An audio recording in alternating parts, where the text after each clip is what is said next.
Viewers, நீங்கள் ஒரு ஹியூண்டை Xcent டீசலோ இல்லை கிராண்ட் ஐட்டன் டீசலோ வச்சுருக்கீங்கன்னா உங்களுக்கான அதி முக்கியமான வீடியோ.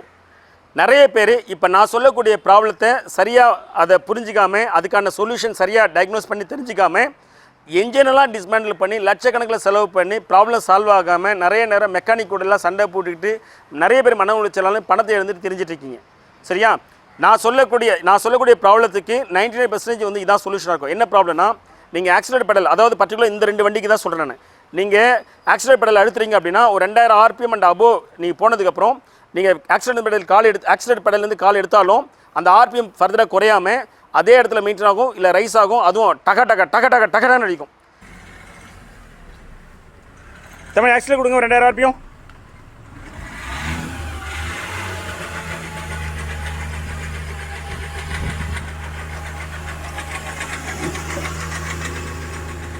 ஆஃப் பண்ணுங்க. 3000 RPM அப்படி ஸ்டக் ஆகுது. திரும்ப பண்ணுங்க.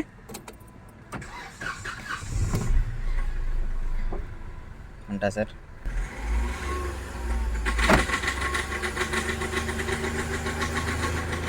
ஆஃப் பண்ணுங்க. என்னென்ன மாத்திரீங்க சார் இருக்கீங்க?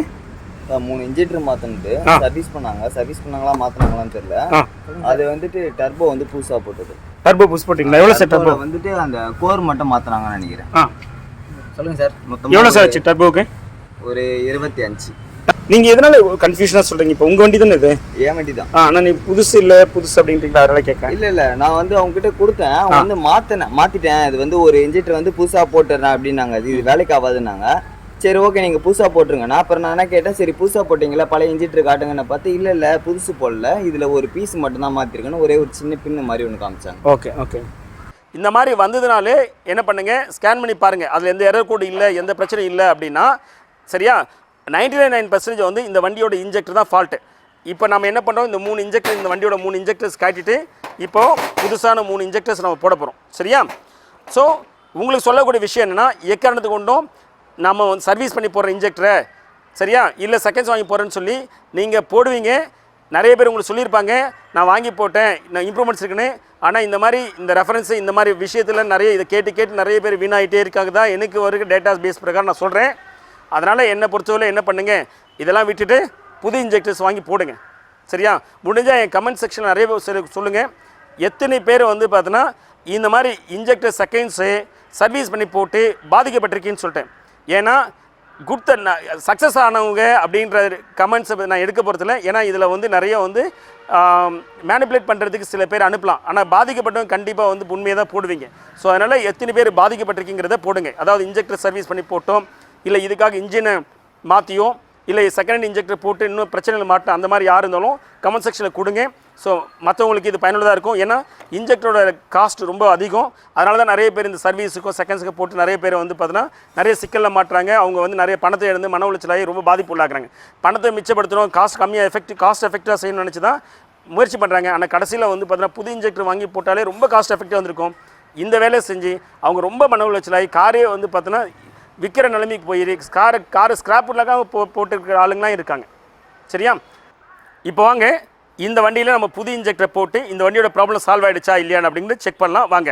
இப்போ என்ன பண்ணியிருக்கேன்னா, இங்கே பாருங்கள், இந்த 3 இன்ஜெக்டர்ஸ் இருந்து எடுத்துட்டேன். சரிங்களா? எடுத்துகிட்டு இங்கே பாருங்கள், இப்போ இந்த 3 இன்ஜெக்டர்ஸ் இதை தான் நான் ஃபிக்ஸ் பண்ண போகிறேன். சரியா? ஃபிக்ஸ் பண்ணிட்டு ப்ராப்ளம் சால்வ் ஆகிடுச்சா இல்லையான்னு செக் பண்ணலாம். வாங்க.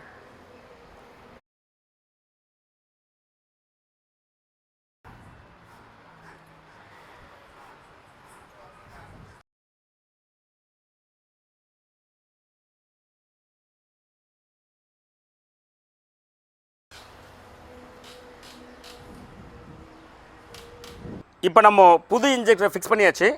இப்போ வாங்க வண்டியை ஸ்டார்ட் பண்ணி செக் பண்ணி பார்க்கலாம். அதே மாதிரி ஆக்சிலேட்டர் கொடுத்தா 2000 RPM மேலே டக்குன்னு அடிக்குதா, ப்ராப்ளம் சால்வ் ஆகிடுச்சான்னு.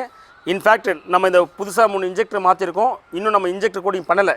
இன்ஜெக்டர் கோடிங் பண்ணாமலே செக் பண்ணி பார்த்துட்டு அதுக்கப்புறம் இன்ஜெக்டர் கோடிங்கும் சேர்த்து பண்ணிவிடுவோம். சரியா? வாங்க, லெட்ஸ் மூவ் ஆன்.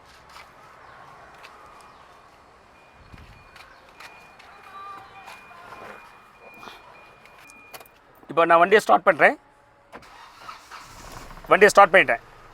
முன்னாடிலாம் ஆக்சிலேட்டர் கொடுத்து 2000 RPM வச்சிங்கன்னா அப்படியே நிற்கும். இப்போ பார்த்தலாம்.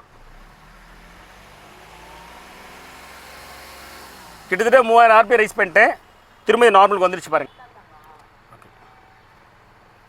இப்போ பாருங்க, நான் ஆர்பிஎத்தை ரைஸ் பண்ணுறேன். ஒரு 2800 ஆர்பிஎம் ரைஸ் பண்ணுறேன். கிட்டத்தட்ட 3000 ஆர்பிஎம் ரைஸ் பண்ணிட்டேன். இப்போ நான் விட்டுட்டேன். இங்கே பாருங்கள், டவுன் ஆகிடுச்சு. இங்கே பாருங்கள், ஆக்சிலேட்டர் கொடுக்குறேன்.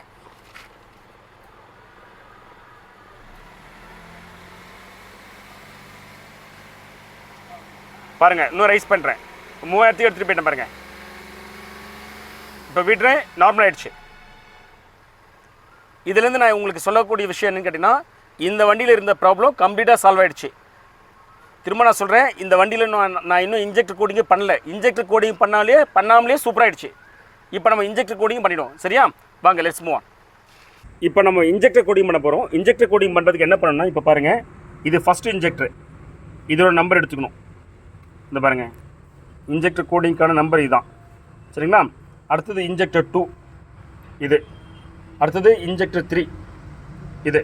இந்த 3 இன்ஜெக்டரின் நம்பர் எடுத்து இப்போ நம்ம என்ன பண்ண போகிறோம் அப்படின்னா, நம்ம ஸ்கேன் டூல் மூலயமா இன்ஜெக்டர் கோடிங் பண்ண போகிறோம்.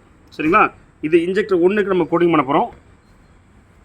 இப்போ இன்ஜெக்டர் 1 கோடிங் ஆகிடுச்சு. இப்போ அடுத்து இன்ஜெக்டர் 2 கோடிங் பண்ண போகிறோம். இப்போது புது 3 இன்ஜெக்டரோடைய கோடிங் இப்போ இதில் கொடுத்துட்டோம். சரியா? இந்த இன்ஜெக்டரோட நம்பரும் இங்கே பாருங்கள், இங்கே இருக்கு இல்லையா, 1 2 3, இதோட நம்பரும் கரெக்டாக இருக்கும். இப்போ நம்ம இன்ஜெக்டர் கோடிங் பண்ணிட்டோம்.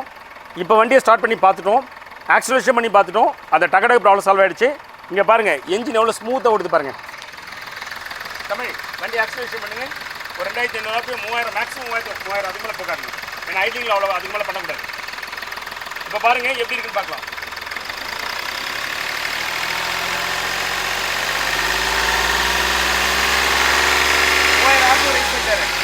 பாருங்கள், வண்டி டக்குனு அடிக்கவே இல்லை. எவ்வளோ ஸ்மூத்தாக இருக்கு பாருங்கள்.